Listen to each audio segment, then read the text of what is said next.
It's G from IN Moray. I'm here with David Robertson, local businessman. And a question that I have for him is that behind you, I can see some pictures on the wall of the boss. So what's that about there?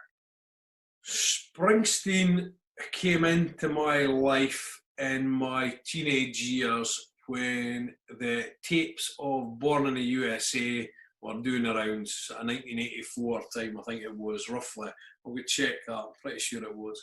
But anyway, so I listened to it. And then as a student, I drove in and out to teaching college every Sunday, and I had a friend who was really into Springsteen, and invariably that's what we listened to. And we're all great musicians, Springsteen and Oasis being my two favourites, along with the Rolling Stones. You start with one, and then you work back and you uncover and discover their back catalogue and their early music and the different songs and the different tracks. And at different parts in your life and at different times in your life, the different songs speak to you. And I always find I can take lyrics for Springsteen and I can learn things. And some of the crucial lines for the songs are things that really strike me as being particularly good. One that sticks in me that has always been in my head is, some folks are born into a good life and some people just get it anyway, anyhow. Now, what does that mean? Well, some people have it all when they're born and lucky enough, and other people find a way to get what they want. And what you want can be totally different. What I want, it could be that you just want to be married and happy and have kids. It could be that you want to have a business. It could be that you want to be the #1 boxer in the world. It could be you want to play for Man United. It could be you want to do anything. But it's that internal drive, that internal system. Springsteen comes from a tiny place, Jersey Shore, outside New York. His father had expectations of him, and he kind of rebelled against it. And he's gone on to be one of the biggest songwriters.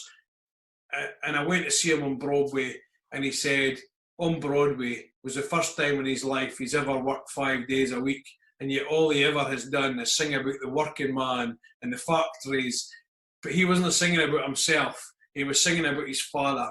And he watched his father working every day, going to the pub every night, going having a beer every night, trying to raise his family the right way, and then having conflict with him as his life and his goals didn't clash and didn't meet with his father's expectations of just doing a job, getting a paycheck, coming out the other end.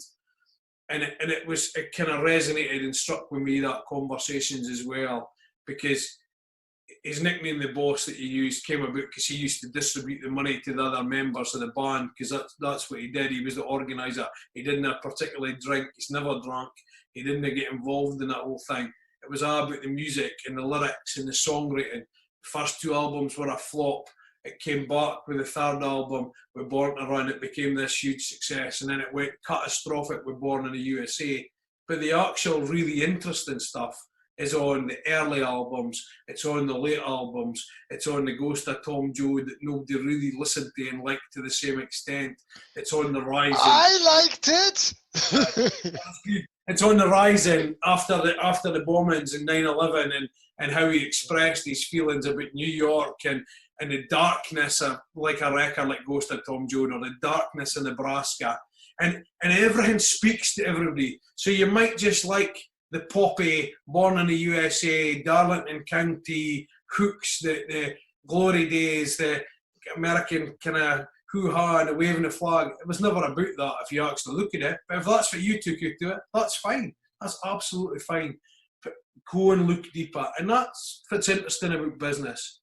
You can look at it and you can say, I just sell newspapers, or he sells a few cards. Or you can look at actually what we really do and how we really try and help the community, other businesses, getting involved in the bid, getting involved in the business associations, going and speaking to youngsters that are interested in business.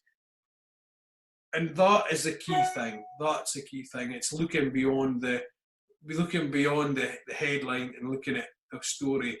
If you look at just the Springsteen songs that everybody knows and look at the back catalogue, you can really find out the depth of the artist and why so many people follow him and others.